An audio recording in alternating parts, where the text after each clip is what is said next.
So ito guys, ating tetestingin muna itong unit na ito. Ayan. Ginanyan ko lang muna para malaman ko kung gumagana ito. Dahil sunog-sunog na yung yung terminal. Check lang natin yung ampere kung okay pa siya.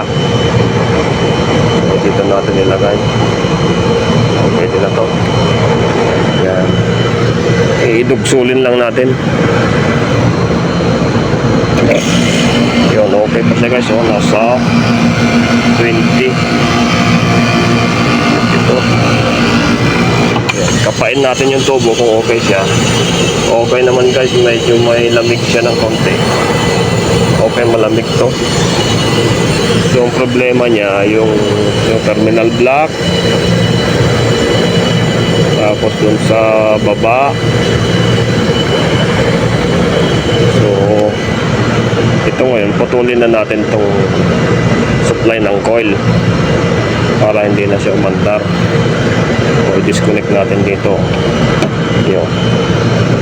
Para hindi gumana yung contactor. At pagbalik natin, pag naaprubahan yung quotation natin, ay gagawin din natin ng video ito. So okay yung compressor guys. Ang one ko lang dito. So, naka-under yun? Ah? 145.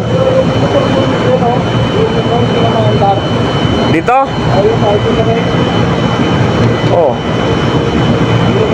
Dito sa kabila. I-check mo sa kabila. Ah, sa gitna, sa gitna. So, okay, papacheck natin guys sa indoor kung gumagana. So, ito yung supply ng ating motor. Yun. So, ang walang puntahe dito ay saan ka nagpunta yun? Well, may testingan din pala eh. Ayun, gumana siya guys. So okay yung kanyang fan motor. Pwede din ata patayin dito. Hindi. Wala, hindi. So it means gumagana siya. So subukan nga natin yung tinanggal natin, pinunod natin kung gagana yung compressor. Ayun, okay siya guys. Okay, good. Problema lang yung terminal wire and itong terminal block saka ibang wiring. Okay.